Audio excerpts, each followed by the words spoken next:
o. E mama kunde yate mama dame. O sama kwe yo. Sama kwe. Sama kwe. Sama kwe. Oye yati o. Sama kwe. Sama kwe. Sama kwe. Oye yati o.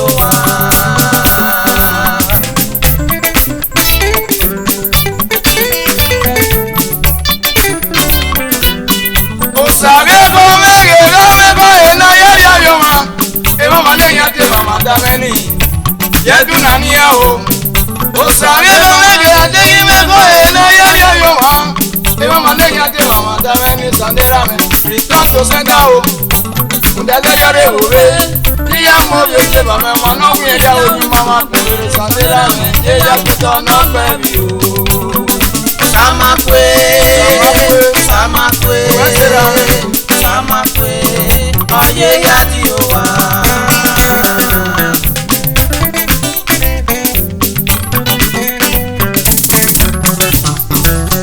iya yese no sao me o aya bie me gate o e mo kunde yate mama no sama kwe yo iya yese no sao me aya bie me gate o e mo kunde yate mama no sama kwe yo sama kwe sama kwe sama kwe oye yati o wa sama kwe sama kwe sama kwe oye yati o wa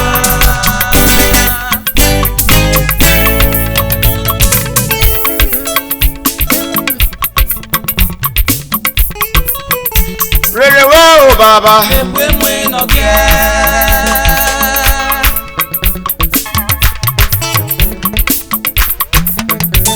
mi no da me o emwe mwe no ke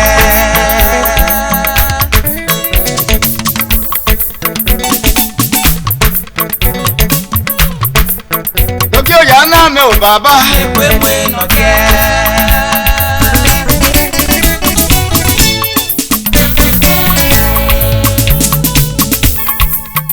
sawe gele gele gele gele no sawe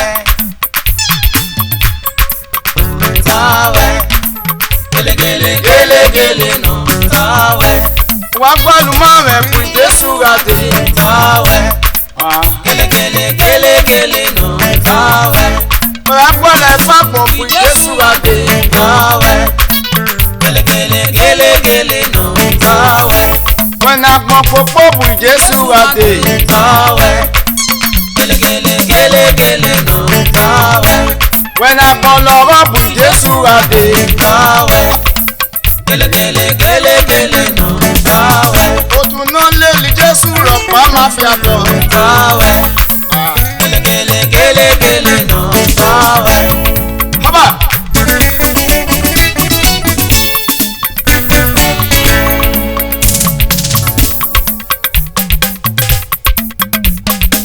esena mo tinya sanera me o sama ye fue mwe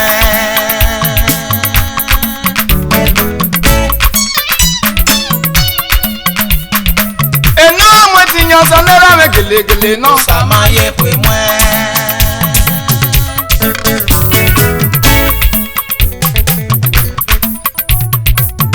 ese mo tinya sanera me o sama ye fue mwe wera posare wera me o baba I go sack your body I go sade yeke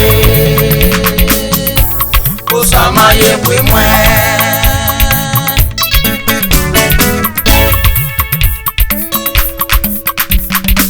e Joseph mo tinya sanera me o sama ye fue mwe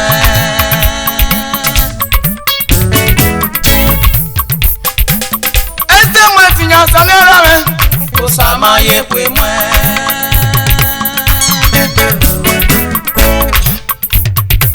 edeni mo tinya sanera me gele gele o sama ye fue mwe pega posare pega me o baba I go sack your body I go sade yeke o sama ye fue mwe okawe ebira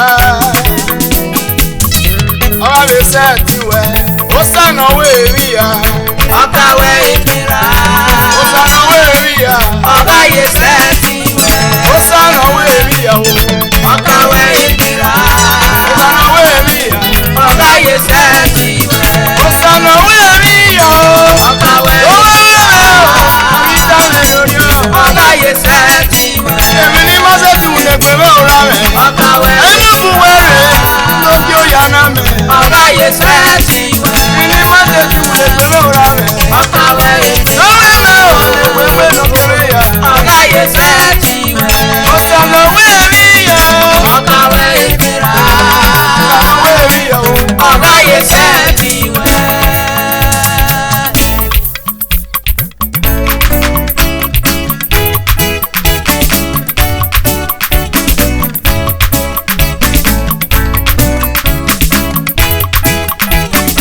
no reta come. Oba pe naga mia mene.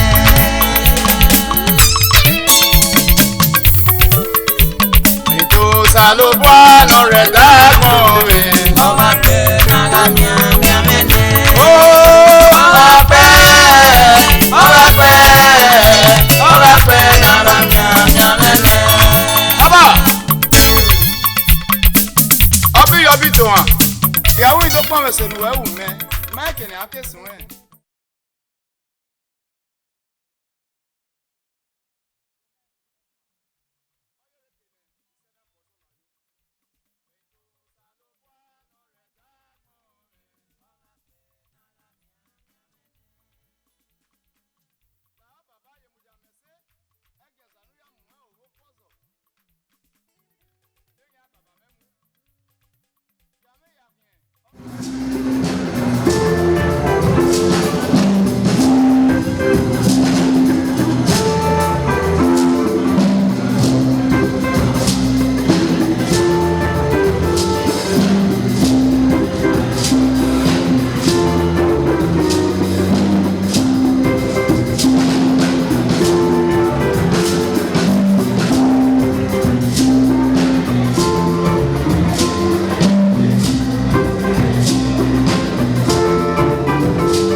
especially Ewebo. But money now about a year and 6 months in. We are what that we are misunderstanding. We are here with no money here. Be very, very careful of what you say. You have to be very, very careful of what you say. Anna with no money a year and 6 months, 2 years.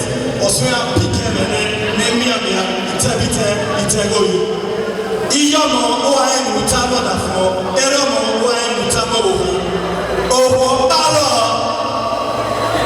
Iya wo da fo ya gui, anytime ya wo da fo ya gui. Ape de go mumu uguko. De go mumu eno ye, mumu ogisu, mumu egeno ya ta da fo mumu o pusa egeno ya ti e oni.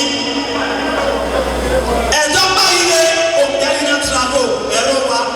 2 days, Obiye Imamnyon, Obiye Ibunya, they can run a television panel. Mama, por favor, don't understand Mumu. Nidia Yakaba, don't say that again. Or wait up the Mumu, we don't travel.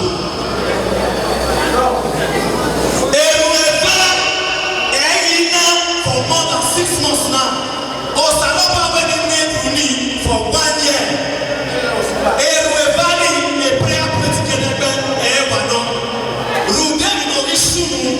Around us, Ewebo, Kate, and Madrid in Mabuba Yena. No Kaweruni,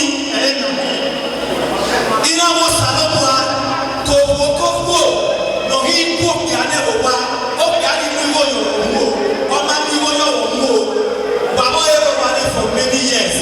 No, I am by your body, Muya, Kovo, Mutua, Pure Yoba, let the Monogene, who are calling, who by your body. I manage the marriage. When you manage, you damage. No, I am a wife. I'm not going to a woman who then we have no cocoa to appear. Okay, you are talking about it. And you are saying, I'm going to go. No, he won't be another one. Up by one, I am not cocoa or to appear. What does I don't disgrace here? Or I need disgrace here, or if you are wearing no power.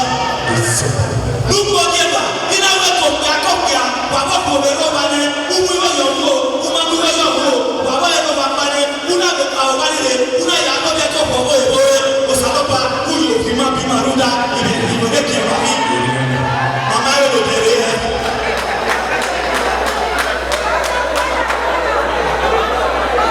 Niga si opado do yeke. Mommy agbaja na, oruwa no, otiwa no. FC Papilo One International. Ope anima kesi orege rundanoni imani sio pelo yeke. Ni watie ni mameke na sogena no to mi komi oda kola. E no se ni mana mi abaja pa mo sala na de ni ba se je pe kan. Egbe ni no, egbe na de gbera, egbe no ni beko. De mani to kaidena, egbe ni the family of Robert Okoro, Mr. and Mrs. Don Robert Okoro,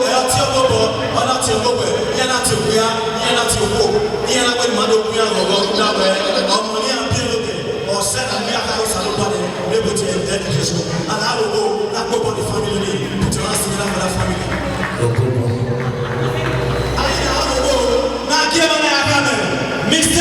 and Mrs. Don Robert Okoro, ni asiko oke, ni meke na tia, ni atotota, magese obeko yeke. Ewani ki amolaka, ni ki atota ye, ogipo, ukiena, bedelena, okeke ni yupeke. Baba ni a, olaga na tie chama, ogiena, bedelena, oe parisi no pewo. Okay, so compano, ebona, eona dori joke. Jomani to gadena, opiano enebe, no enoma, opiano kwopone, ona enebere, ona enebo ale.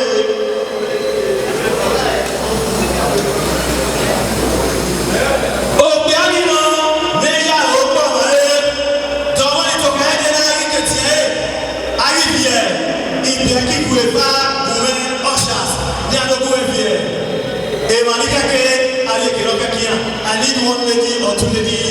my side, please. Oh, no, my own, we are there. I got to go my dad. I need a beautiful lady to let me usher people to the table, please.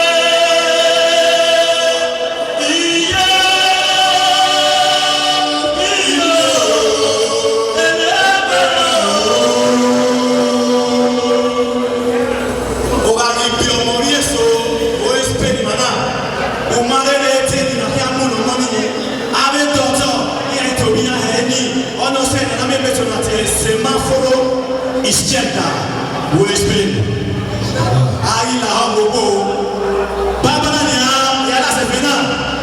I need a lady on my side, please. I give you a let me usher go to the table, please. I need an usher on my side, please.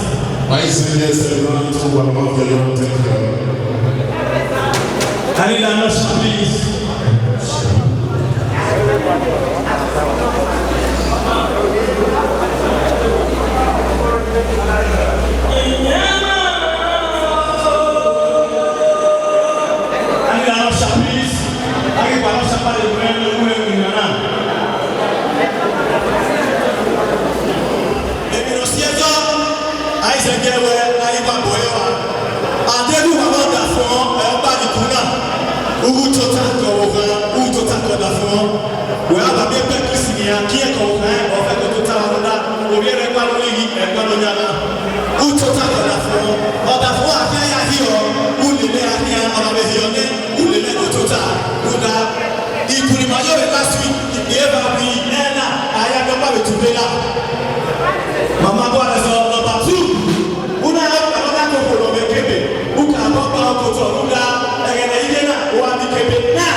I go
You're the queen mother of Gina, Belena, the queen mother of Gina, Belena, Oponia Surina, Awokea, Eya Eruawe, Oponamu, Oponoria, Oponia Temata, Oponia Mata, and Mata Morumani, Oponia, Tomato Kaina, Yellow,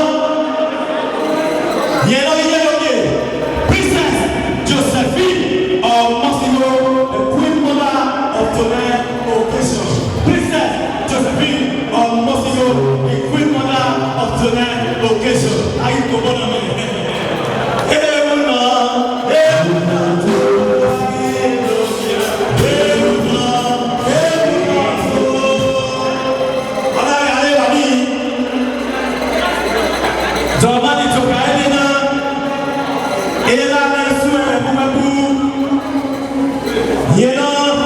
The father of the day of tonight's occasion, King Solomon, one of the universe. King Solomon, one of the universe. I give you one.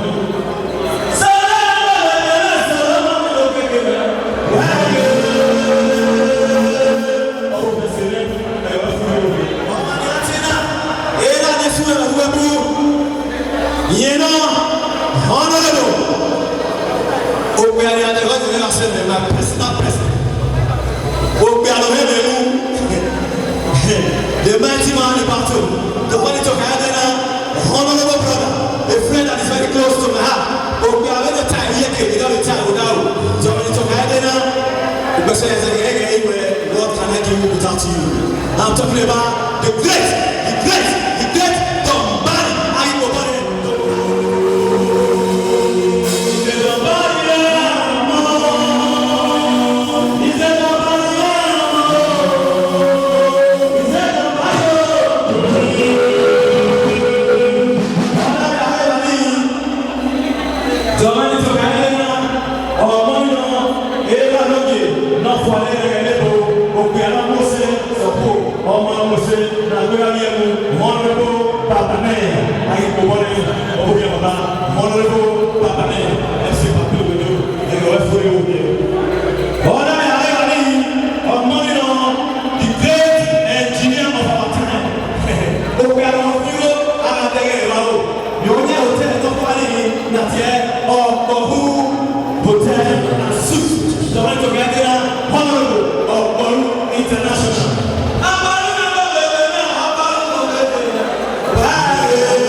Adega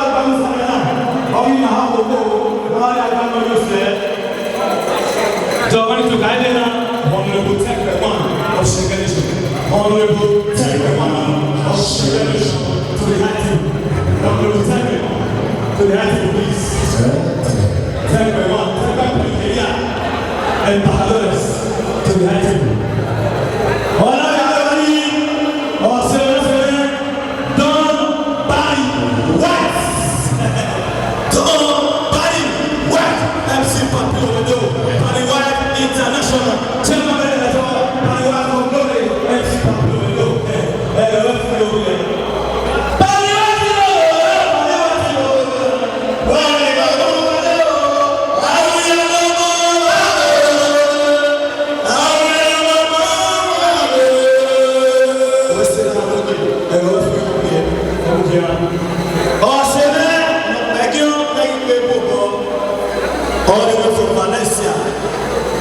To Gideon, Petris, okay, personal person, all the way from Valencia, Obukia Sire. Honorable the superstar from Valencia, going to Gideon, you know, for money, if they do you want, Obukia Sire, and left over. However, I get okay, he must be one of the you know, princess, extra, ego, he must be.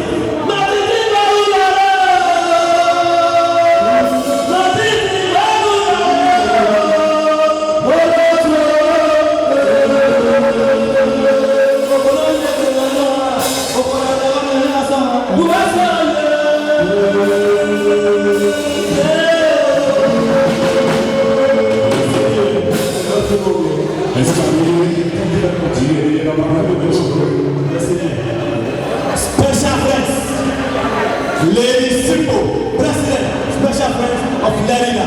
I don't want to look at them. Lady Simple, Honorable Mrs. Agawani, aka Trust Nobody. All the way from there, Lerina. I don't want to. Oh, yeah, total. Mama Desmond, and they all there who can be another Mama Desmond. Et là, vous pouvez venir là, les amis du Bacaya. Là, vous avez là, on est dans la il y a les voilà, autrement pas de l'eau, autrement la guerre, on est là à ce moment-là. Donc, tu ne peux pas être là.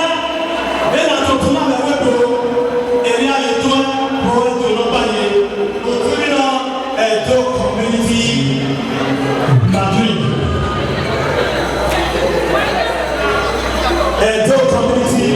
Community Madrid.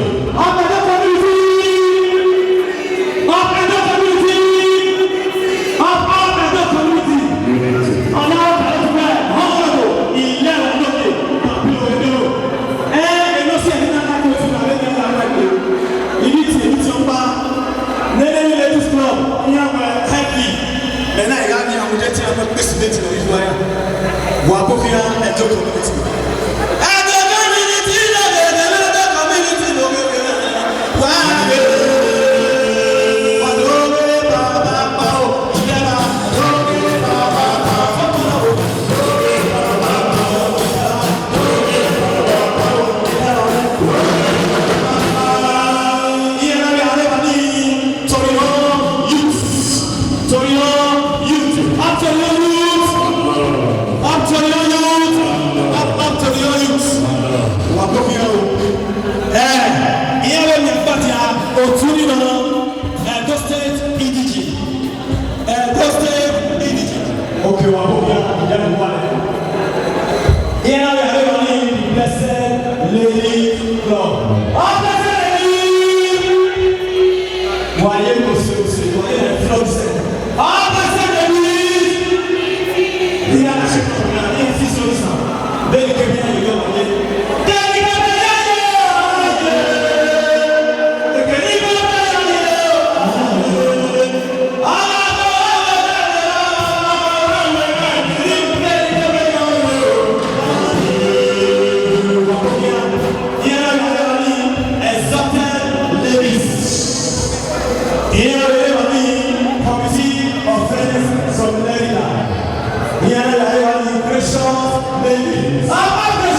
7 months I got there in the web by any other Wahobia or Yamususi.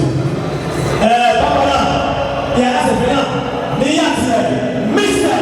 and Mrs. Mr. and Mrs.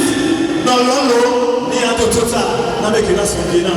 The father of the day, I will already Honorable Loki Astor to the high table. Honorable Loki Astor to the high table. Loki Astor.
Thank you very much.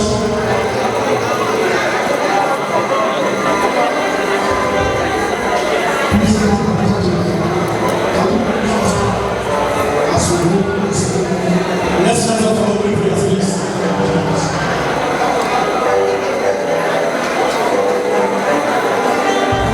Let's respect God.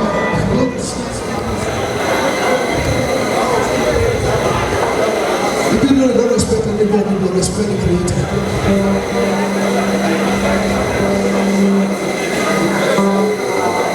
I thank God for this privilege that I've been given to me to declare this ceremony. Father, in the name of Jesus, everlasting Father, I just give you thanks, I give you glory. I thank you for this beautiful gathering. I thank you for this beautiful ceremony. But I say, may all glory and thanks go unto your name in the name of Jesus. Father, I bring the celebrant before you, my Father, my Lord, my God. Father, as they celebrate to the King of Glory, let them go back to their house with joy in the name of Jesus. And everyone that came to enjoy, to celebrate with them today, my Father, my Lord, my God, Father, let celebration and happiness never cease in their life in the name of Jesus. For everything that we're going to do here today, we dance and food, of glory, and so, and I cover you with the blood of Jesus. But as you have came here with your leg, you will go back staying with your leg in the name of Jesus.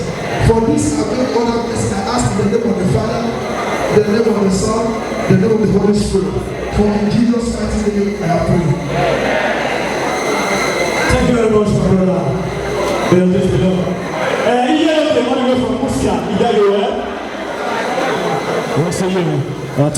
you very much. Sweet mommy of Akala, MC Papilo Wedo. Sweet mama of Akala de Henares, Papilo Wedo. Mama Christian.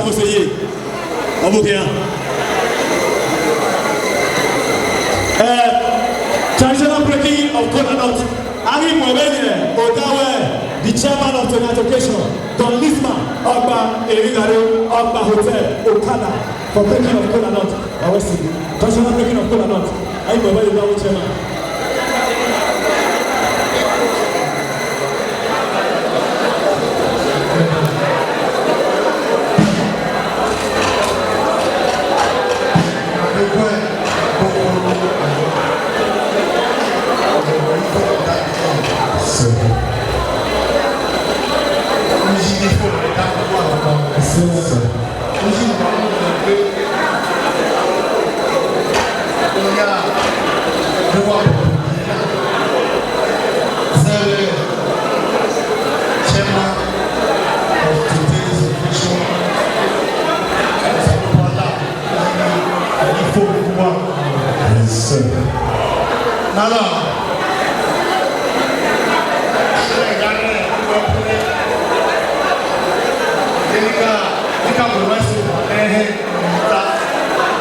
For the benefit of those who do not understand my beautiful dance, please kindly tell the person beside you or close to you to help you out, because when we are on crowd like this, we speak our beautiful dance, because I know a lot of people far and near who could not speak my beautiful dance are with us here.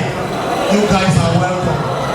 So those who cannot speak with me, please tell someone close to you to tell you what you are doing here, to interpret to you, because we can't help you at this point of time. Now, where's anyone? Now, don't want to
Everyone of the Kusiare, Honorable Solomon, not for a level of my market, I will see, Honorable Solomon International. Solomon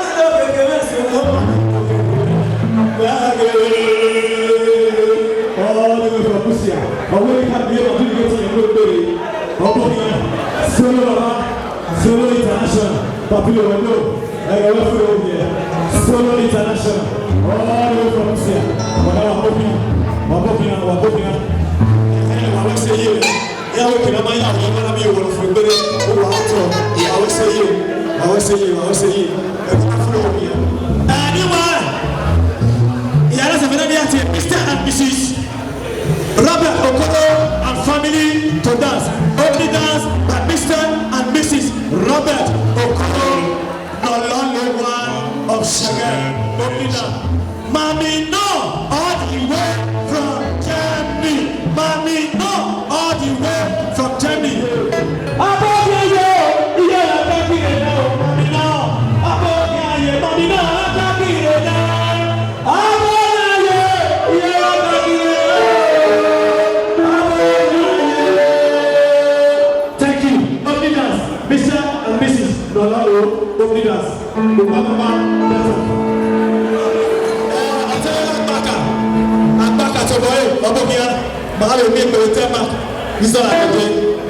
One of the organizers of the show, and Baka, MC Popular Window,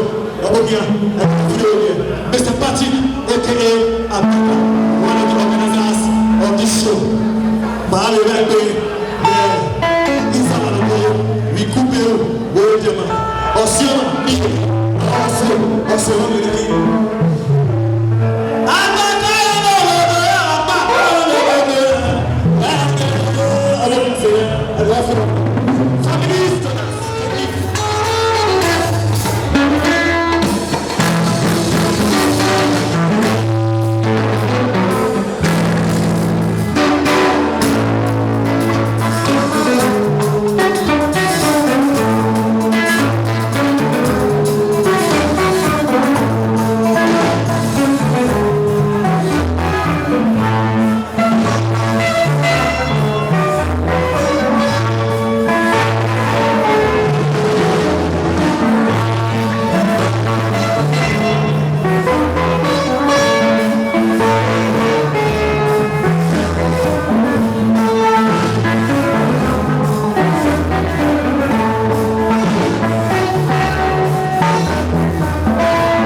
Abokia Sele, you are welcome.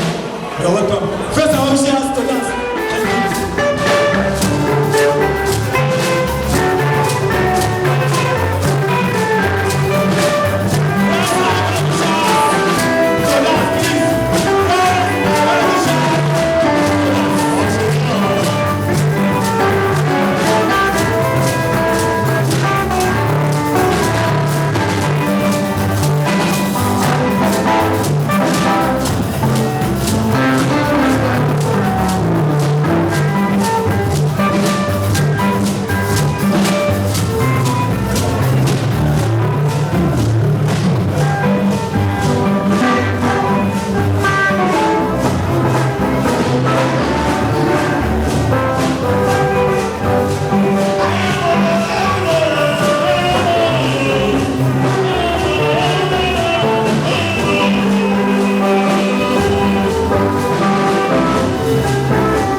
community.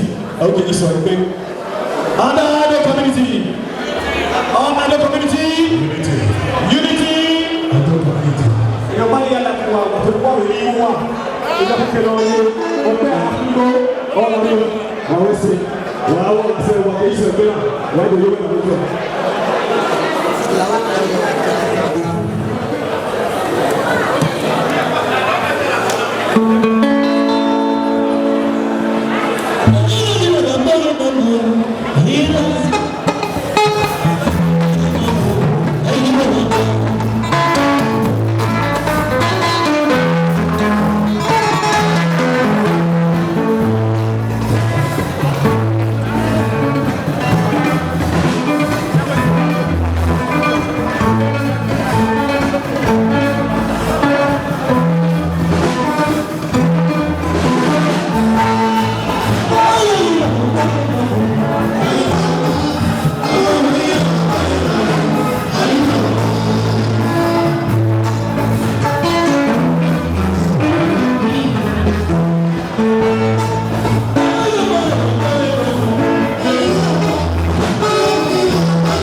We will play the high table. Better to play. Also, we don't call Timmy the Berlin. Okoro Berlin, the two men FC Papilo. It's my boy. It's my friend. It's my loyal, very, very loyal person all the way from Berlin. I want to introduce to you Mr. Peters. I said all the way from Berlin, aka Humble. FC Papilo Wedo, Oboke Sire, members of fighting, man of God, aka man of God.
Thank you.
of your government, I guess, commentally. As a third, Thomas. As a third.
Say